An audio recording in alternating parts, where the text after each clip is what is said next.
Good afternoon, everyone. I'm Amelia. I'm one of the co-directors of Startup Grind, and I'm the marketing manager for Icon Arabia. And today we have three very impressive women up here to talk about women disrupting the norm. But I have to say, when I started building my questions for this panel, I felt like disrupt was kind of the wrong word. And I know in startups and business, we love the word disrupt. But you know, when you look it up, it's actually to interrupt by causing a disturbance or a problem. And I think that the norm has a problem, and what these women are doing is they're nurturing and healing a sick and broken problem. I'll start by introducing Irina, who's sitting in the middle. She's the chief legal advisor and the founding managing director of a legal firm that exclusively works with startups and entrepreneurs. Sounds a bit more like nurturing than disrupting, I think. She's also a board member of Ellevate. That's a network, a global network for women, to form a community. That way women have someone to lean on and learn from. Next, I'll introduce Mona, who's all the way on the end. She comes from the world of advertising, and she's worked for some of the biggest firms. Her first leap into entrepreneurship was starting her own marketing communications firm, and then moving into founding Souq, which was supposed to be like a classifieds for moms and women. This quickly fed into the idea of Mompreneurs, which is a platform. It's an initiative to support female entrepreneurs as a platform to connect to other female entrepreneurs, to promote and grow their business, access information, and source suppliers. Next, I'll introduce Sahar, who's right beside me. She also comes from the big world of ad agencies, and she first went out on her own as a brand consultant, and then she founded Dumye. Dumye, if you're unfamiliar, produces handcrafted dolls. And for each doll that's purchased, another one is given to an orphan in need. So I'm going to open up with the first question. Because if we're going to hold a discussion around changing the norm, let's begin by identifying what the current normal is. So I'd like to take your opinions on how you define the current atmosphere related to gender equality. That's a really easy question to start with. Okay, so you want me to talk about gender equality, like in entrepreneurship? Yeah, so what's the norm that we're trying to fix right now? I mean, I can't say that I started Dumye to address a gender issue, but I think that in general, the temperament for women, or maybe this is maybe the best angle to take it. When I first launched Dumye, I'm a mother who makes dolls. Nobody takes you seriously. Like, I had this vision of creating this global business that was gonna, affect all of these children's lives, and I had this, enormous vision, and nobody took me seriously. I mean, they thought it was cute, and I think a lot of that has to do with the fact that I'm a woman, and I'm making dolls, and that seems like a hobby, not a business. But in reality, it is a business. You have to work a lot harder to prove that you're a hustler, and that you're for real, and that people need to pay attention to you.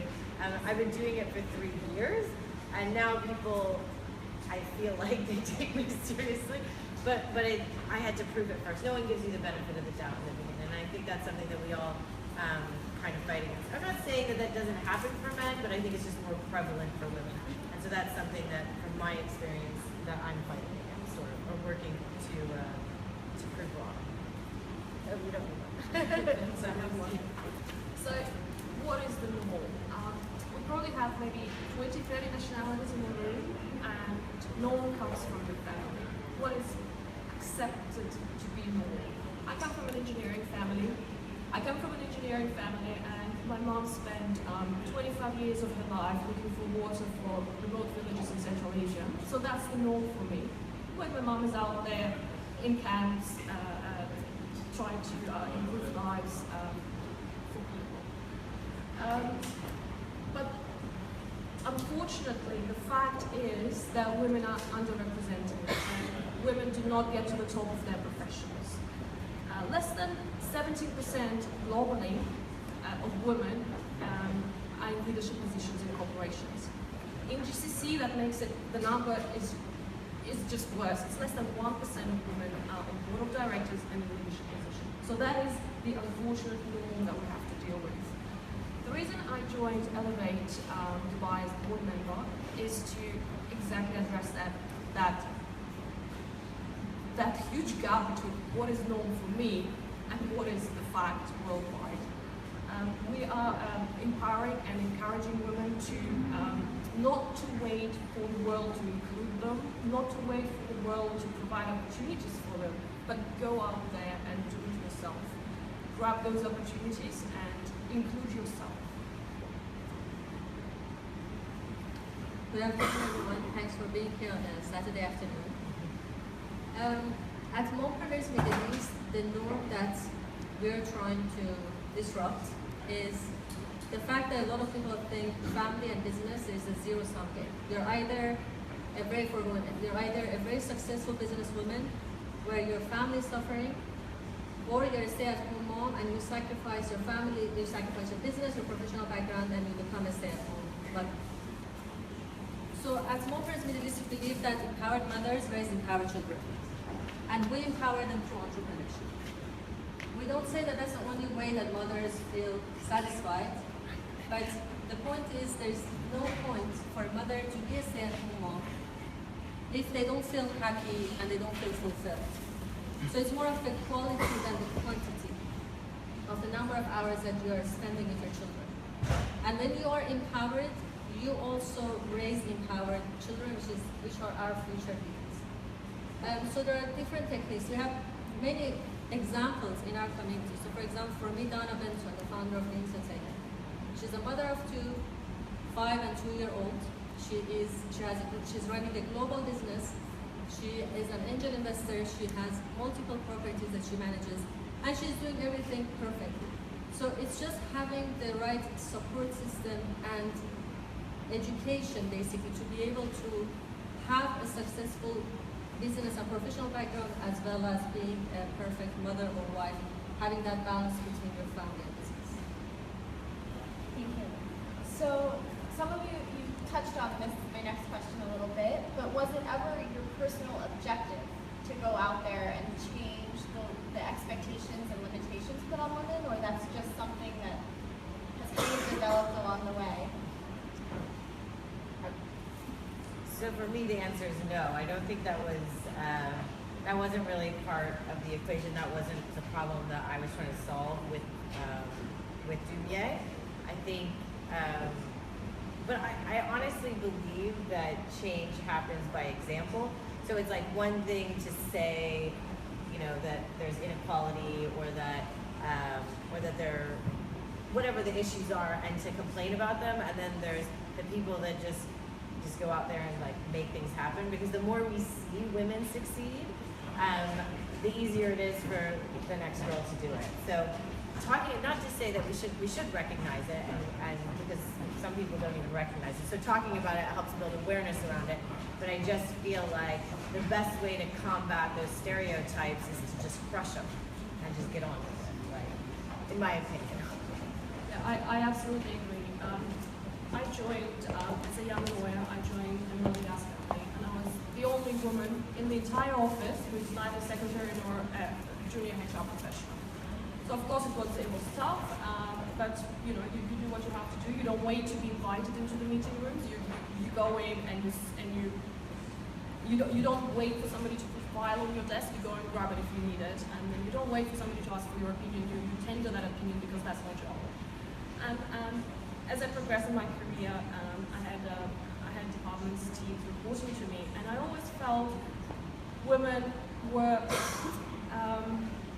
excluding themselves. They were not speaking up. They were not sitting at the table. They'll come into the meeting room and they'll sit somewhere in the corner. They were waiting to be asked a question. They would raise their hand instead of just speak up and tender their opinion. And of course, encouraging your team members, encouraging your colleague, come on, speak up, come on, what do you think? But at the same time, there's only this much you can do if a person is unwilling to participate. And again, that was one of the reasons, I completely agree with you, that wasn't why I've joined Ellevate is to show to women that there's somebody else going out there, there's somebody else is doing what you can do, and it is easier for the next girl to come along and sort of feel inspired. Well, if she can do it, I can do it. That was basically almost giving them a challenge, giving them a path to follow. It took me 3 other business ideas to get to where I am now. So I established a company in France as part of my internship with €100 while sitting on a sofa in an hour. So it was that easy to set up a company in France. So I became an entrepreneur in an hour. I was like, wow, I have my own business. That was as part of the internship. So it's that easy if you are a solopreneur and you don't want to hire employees. The second was when we came back. That was the time that I seriously wanted to become an entrepreneur, the marketing agency that we set up. That was purely based on my experience on working on Nestle account for a couple of years and working at Publicis. So from my professional background. Then I became a mother and I realized that we need a support group for moms, so I launched Souq. At Souq, I loved it, but then I realized a lot of mom entrepreneurs, they need support. And as a mother, I prefer actually to buy an item from another mompreneur than from any other brand. So there's actually a very strong emotional bond between mother entrepreneurs, which is very powerful. So when I started Mompreneurs Middle East, I think that's when you say your work and your life mission become the same. And I can't feel the difference between the way that I work now in Mompreneurs Middle East than any other 3 ideas that I launched before that. Simon Sinek describes it very well, that starting with your why, in your golden circle. If you haven't watched his TED Talk, I highly recommend you to watch it.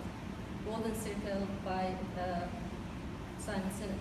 So now for me is I found my why. My why is to empower mothers through entrepreneurship. How I do it through entrepreneurship courses, mentoring, walks, etc. When you change it from the way he described, like what, how, why, to why, how, what, everything changes. The way that I do business, I don't think I'm working. I am up sometimes at 3 a.m. People receive emails from me at 4 a.m. People know that this is not for me a work. This is a life mission. And it took me 3 other concepts to get to where I am now, that I can say I'm really making a difference in other people's life, and it's not a non-profit, it's basically a social entrepreneur. So Mona pretty much answered my next question. So maybe you two can go a little bit more in depth. So I was going to ask, what social objectives did you set out to achieve through your business? Or what did you find you wanted to achieve as you began? And then what methods did you use to accomplish those goals? And where are you in the process so far? So Dumye's mission is to bring love and light into the lives of not only our children, but the children who have not been spoken for. If you're not familiar with the brand, we hand-make beautiful, personal, and purposeful cloth dolls. And for every doll that we sell, we gift another one to an orphan in need. So we go into orphanages and refugee camps, we do doll making workshops with the kids. We also work with a nonprofit organization in India that we support with dignified economic opportunity. We use a lot of organic and sustainable materials. It's my version of a business, which is pack all the values, all the things that I think are really important in life that I want my daughter to grow up believing is normal, and packing it into a business and showing her that that actually works. You can marry your passions with your life's work, you know, that you have to have the courage to fulfill your potential. There are so many things about respecting the environment, showing compassion to others, finding ways to give. But it's not 2 separate entities. It's not like, there's no like Dumye and then this is the charity arm. It's like one holistic thing, because to me that's how business should be. We're considered a social enterprise. Maybe we are, maybe we're not. As far as I'm concerned, these are the values in which I live my life, and they're the values I want my daughter to be raised with, and so that is the way that I do this. It's an extension of myself.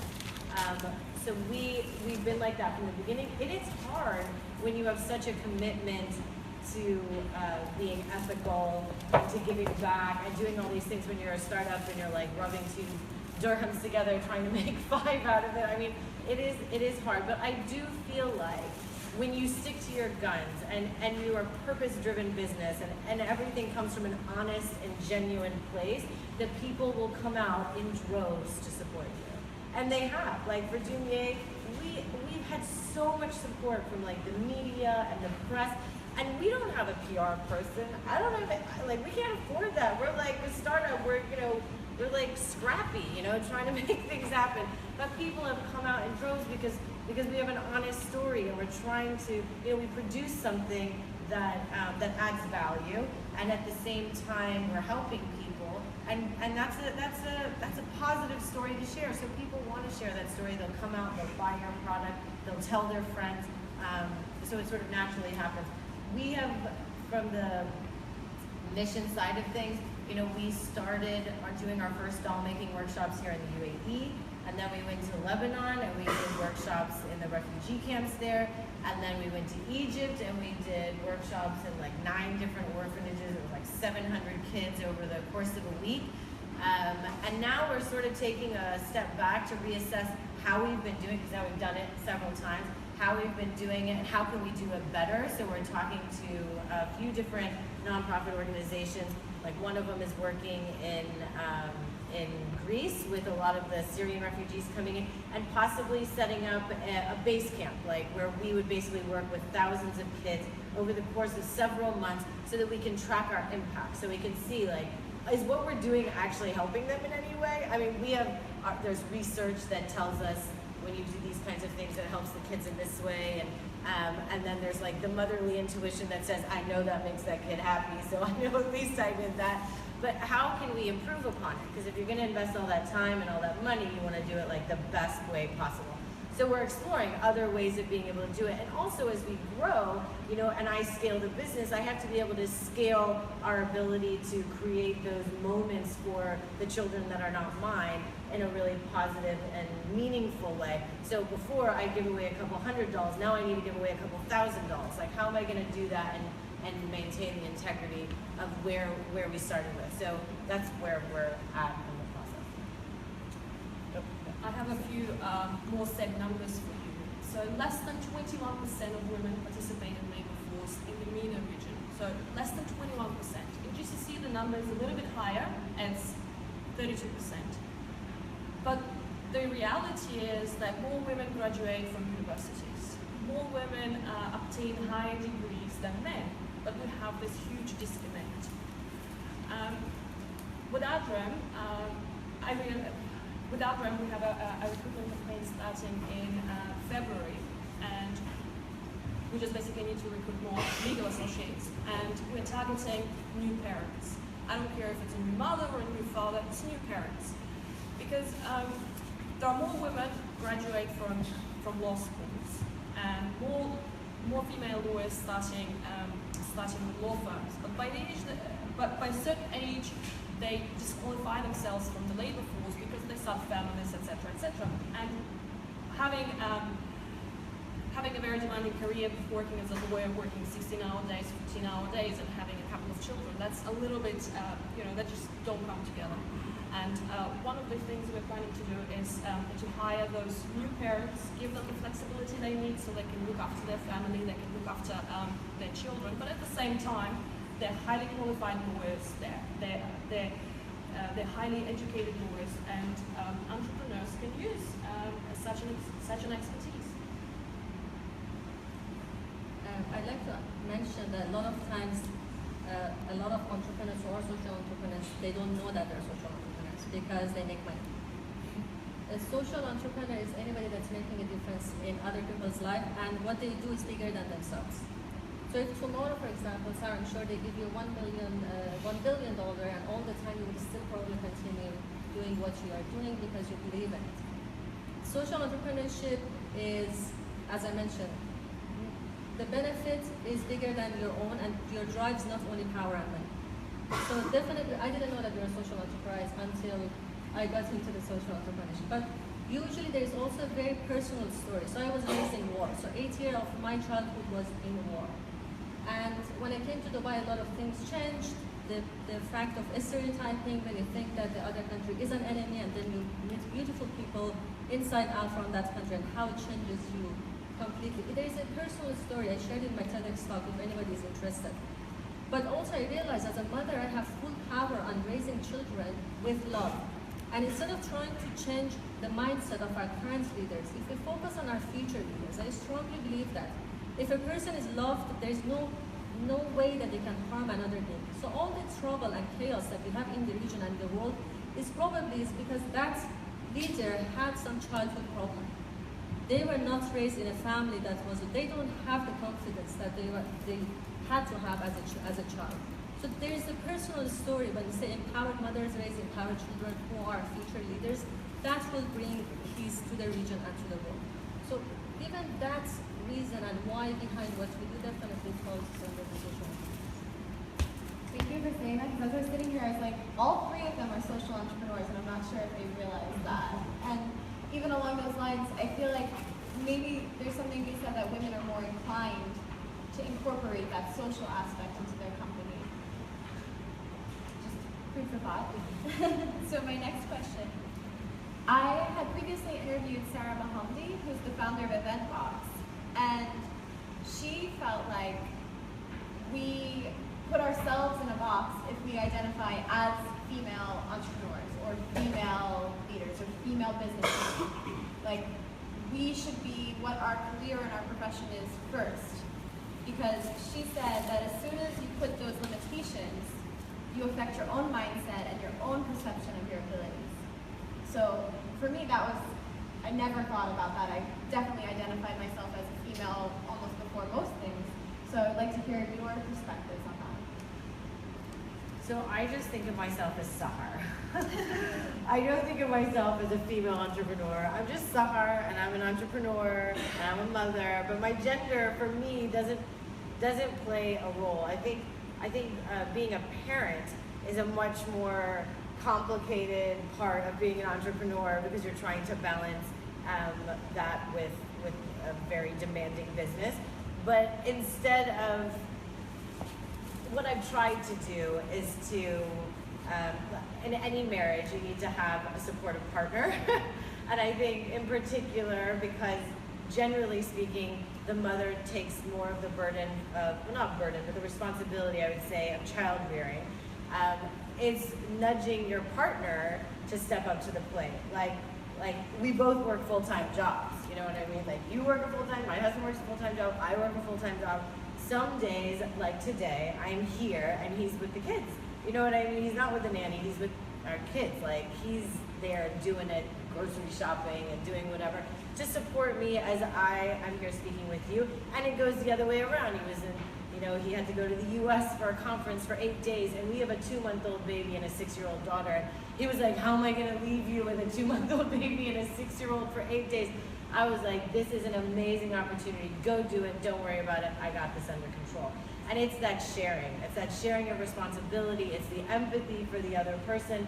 It's not because I'm a woman or anything. It's because we're two adults that love each other. We spawn this beautiful family, but we both have dreams.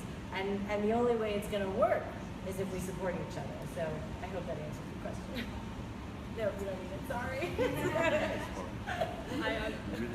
Yes, I identify myself as a lawyer first. Having been working for construction and oil and gas company, So identifying yourself as a female, it's putting yourself in that box and limiting yourself. For example, when there was an opportunity to go to Iraq and to negotiate the biggest EPC contract with the government of Iraq, would I raise my hand if I was thinking of myself, oh, I'm a girl, I should not be doing these things? No, absolutely not. I'm a lawyer, that's my job. I took that opportunity and I went after that. However, and I see that a lot with professional females, as you grow older and smarter, you start embrace the feminine side of yourself, and you start wearing more feminine clothes, and you are okay with being perceived as a woman. Whereas in the beginning of your career, no, I'm just like all the boys, and I'm gonna get all those projects, and I'm gonna try to get all those deals, so don't treat me any differently. But now, I'm happy to embrace the fact that I'm a female. I think maybe slightly differently. Females are more inclusive. Let's sit down and discuss how we will approach going forward. And absolutely, Sahar, I absolutely agree with you. The partner you decide to marry is the biggest career decision you're going to make in your life. Women do double housework and 3 times child rearing. And if your partner is supportive enough and carry 50% of the load at home, the statistics are something crazy. I mean, the divorce rate is less than 50% than of another household where a husband is not pitching in as much. So, for guys out there, some numbers to think about. And thank you.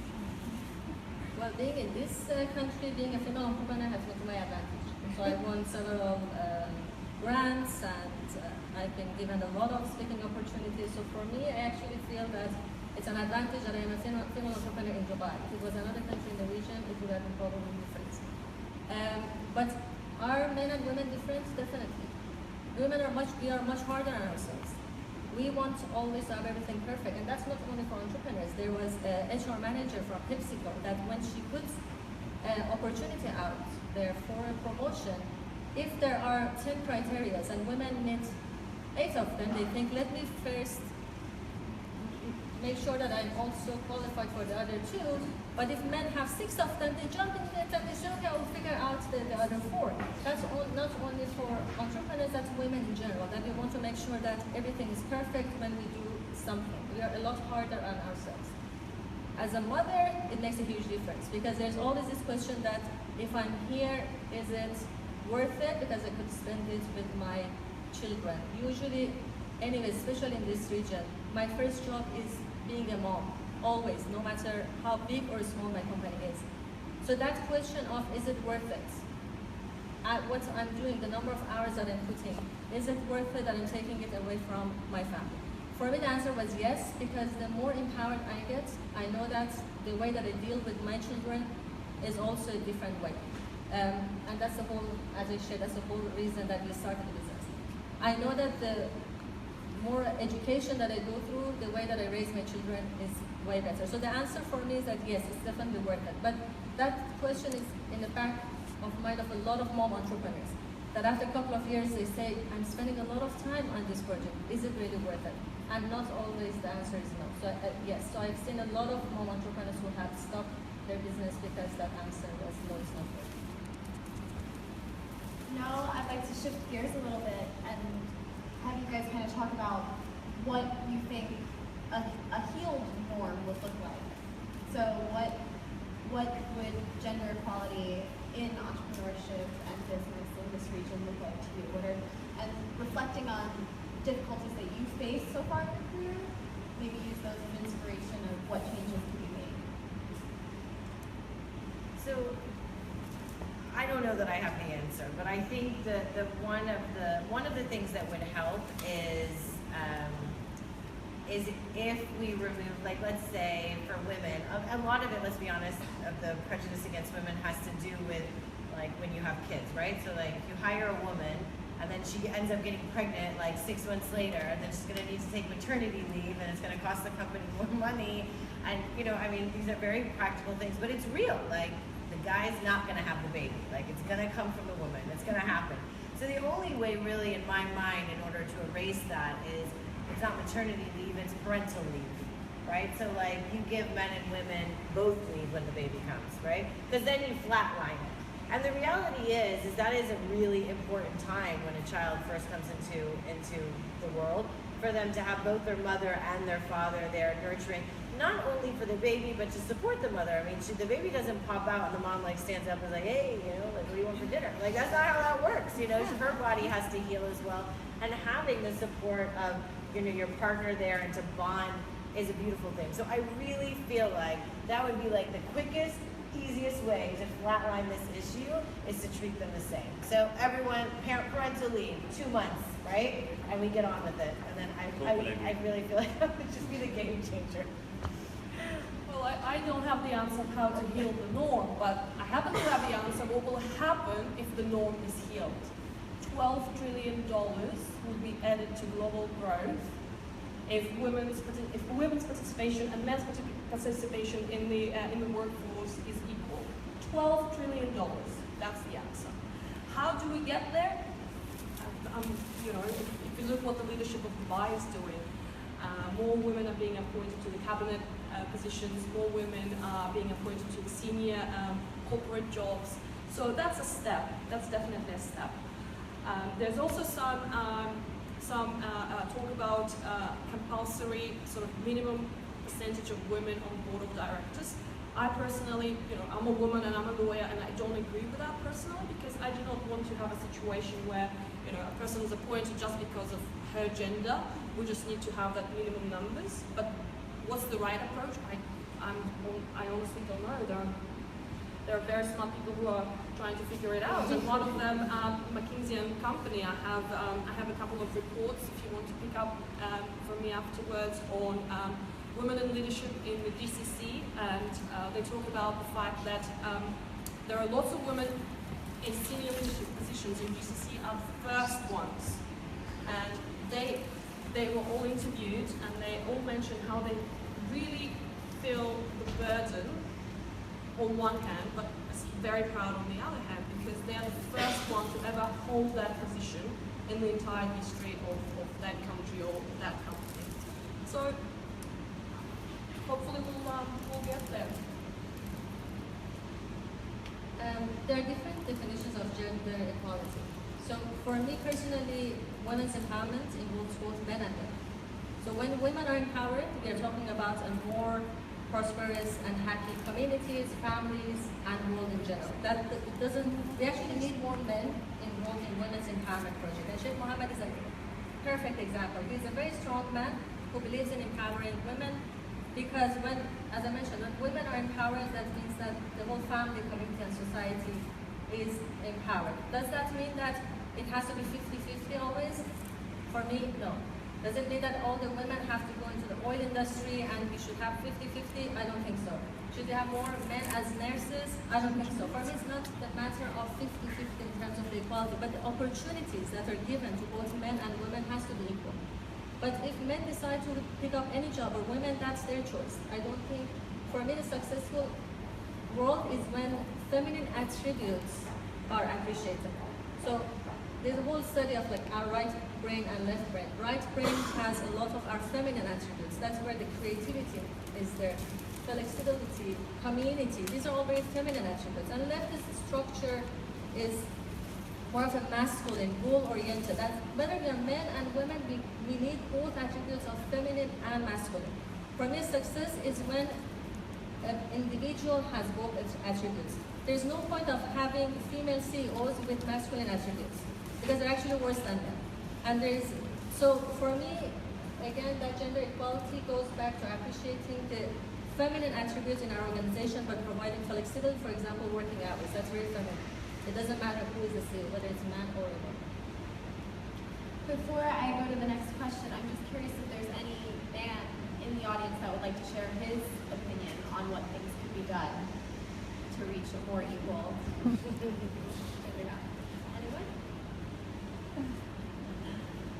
No guys have any opinion on this?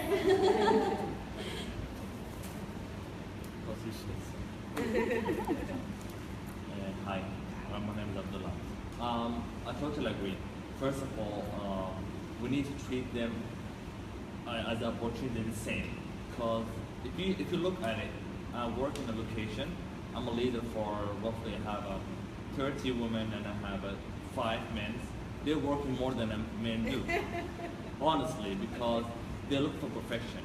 But the main problem is about decision making. Sometimes they have a problem with decision making, most of them, but they can be trained to do that.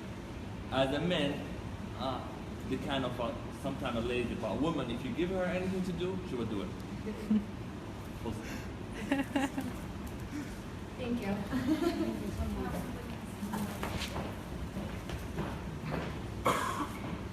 I think one of the things that we do is the supportive part. It's the hot topic. And it's whatever makes sense for both of you. So I'm talking about family. So therefore, if your wife wants to do something that makes sense, you encourage her and you take up some of the slack or some of the things that she's worried about. It takes 2 hands to talk. And it's so true for a family and for a community, etc. these attitudes are, I mean, it's not a us versus them sort of mentality, it's a we together, and that's the best thing about it. I mean, a lot of things I would have done, I couldn't have done without the support of my wife, and vice versa. Both ways, it's a collaborative sort of decision that needs to be done.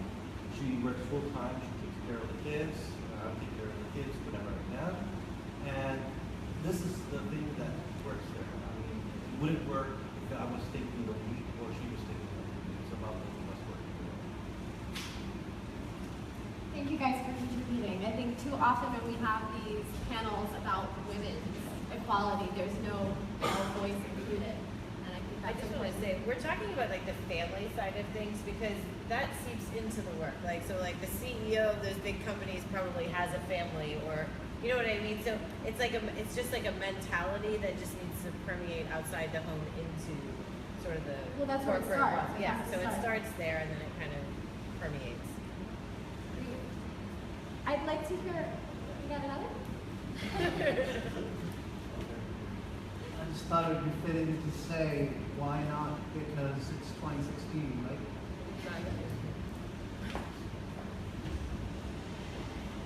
So my next question for you guys is, what are some of the big changes that you've seen, the improvements over your career thus far?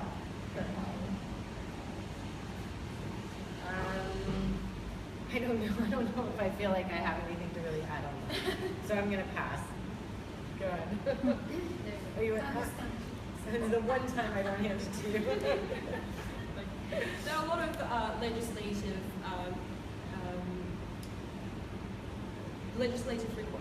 improvements coming from different parts of the world and GCC specifically. We also have a wave of women standing up for themselves. A few years ago, when 100 women in Saudi got into the cars and started driving, that was them not sitting and waiting for somebody to include them, for somebody to, hey, do you want to drive? Yes or no? They're literally taking things into their own hands. So we see also a wave of professional women raising up to senior leadership positions.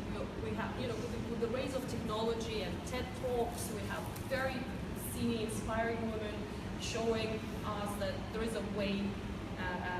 You can be both a mother and a wife and a professional woman or an entrepreneur, whichever it is that you decide to do. So that's all positive. How we'll go forward? There's only one way, and it's the way of progress. And we are. I can see we're going towards that. We're going towards that. Yeah. The entrepreneurship ecosystem has changed a lot since I started 2011.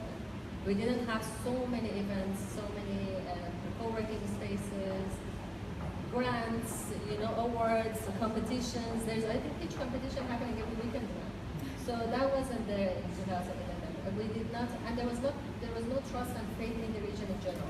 So it's been just in the last couple of years that we hear Souq al-Mal raised that much and Souq that much and Kareem, and this wasn't there in 2011. So even from venture capitalists, angel investors, they have a lot more trust in the region because there are a lot of success stories. Success stories back in 2011, they were not there. And for women, that's not only the last couple of years, social media in general has changed a lot. So we see a lot of women more involved or have that confidence in starting their own business because they can do it with limited resources compared to. Thank you. I would like to touch on the Old Boys Club and whether you guys feel women are really capable of replicating that same mentality, and your thoughts on organizations like Ellevate that do try to provide that support system. Which mentality? The Old Boys Club of kind of like, girls are a little bit more, tend to be more competitive with each other or not help each other move up the ranks, whereas guys are more take each other under their wing and help them get the promotion and give them the advice.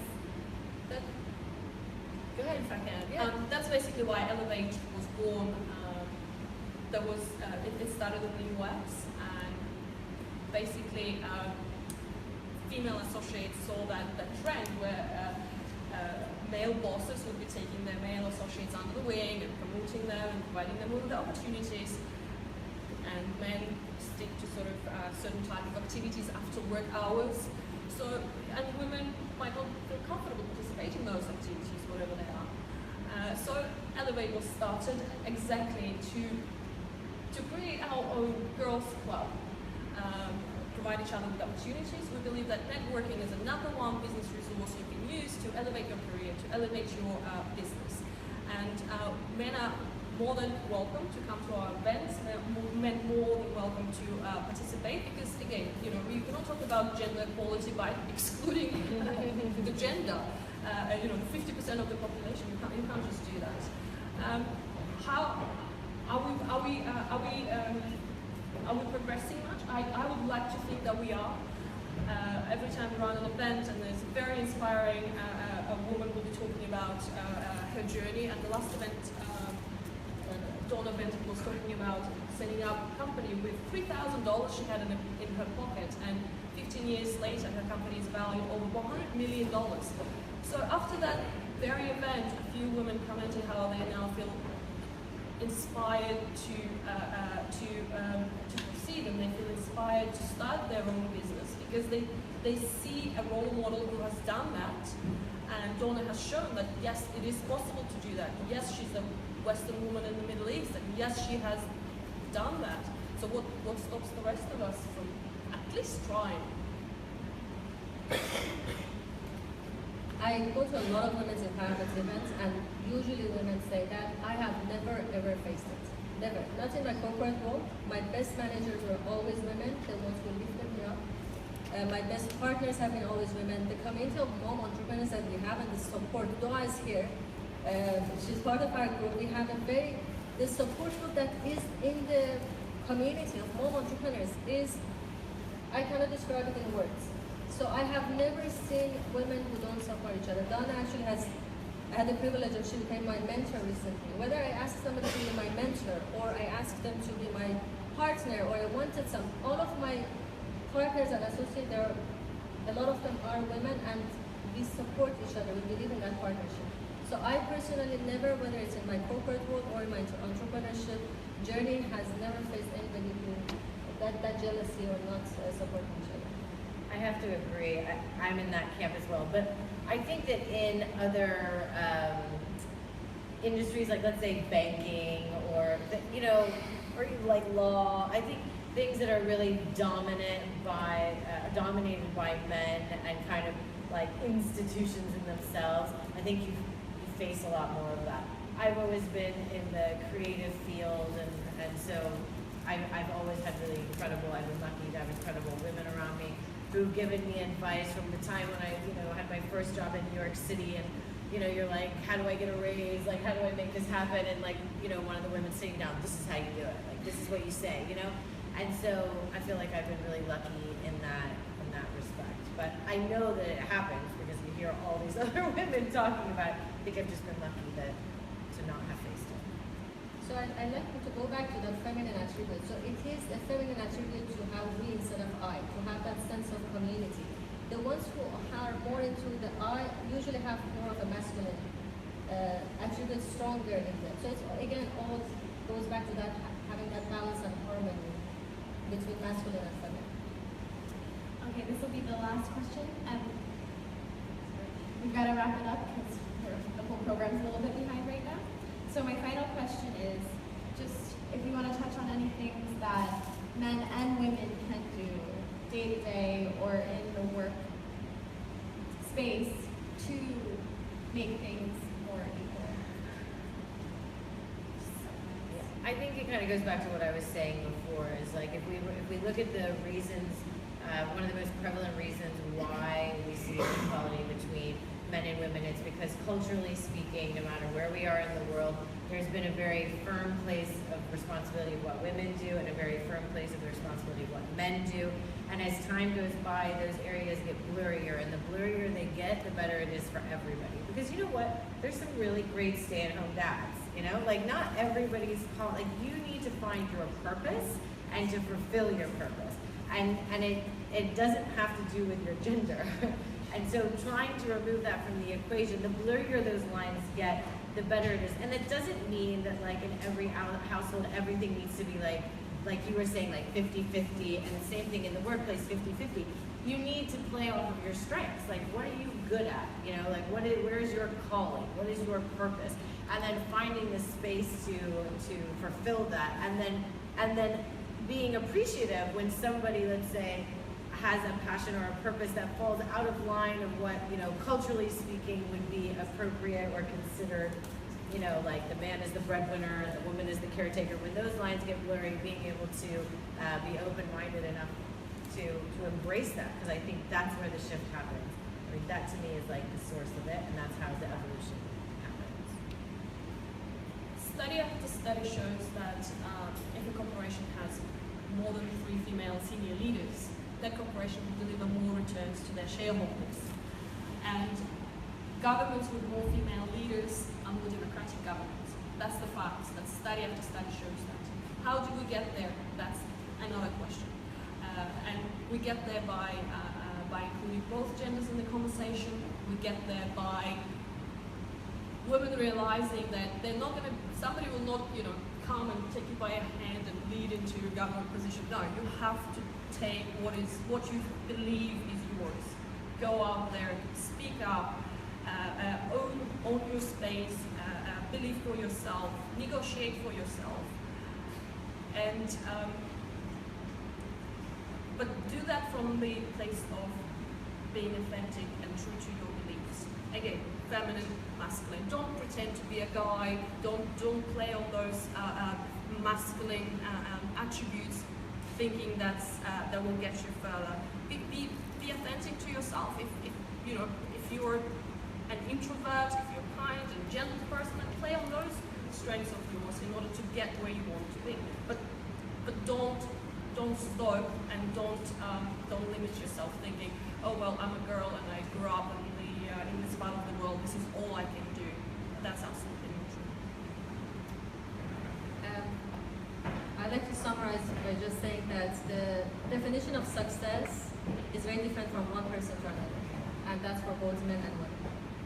Success is a feeling that when you go in bed at night, you feel that what I'm doing in life, I'm satisfied with it.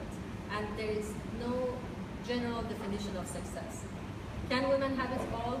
I say yes, but we have to define our all ourselves, not what society defines it. So I never compare, for example, my parenting with a stay-at-home mother, because I know that I can never spend as many hours bake and cook with my children. I can't. And I don't compare myself with her. That's the decision that she took. But for me, there are 3 values in my life. That's my family, my growth, and my well-being. At this point in my life, I know that I can have it all if these 3 boxes are ticked in a day, in a month, or in a year. If you just define that what is it in my circumstances, a mother of 2 young children and a business owner, if my friend calls me for birthday, my answer is I'm really sorry, I'm probably in bed at 9:30. That's my situation.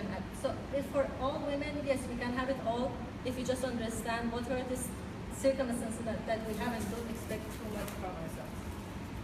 Thank you so much. We do have to wrap up. If you have a question, I would be happy to speak with you, and I believe the rest of the panel would be off the mic. But we do have to keep going with the program. Thank you so much.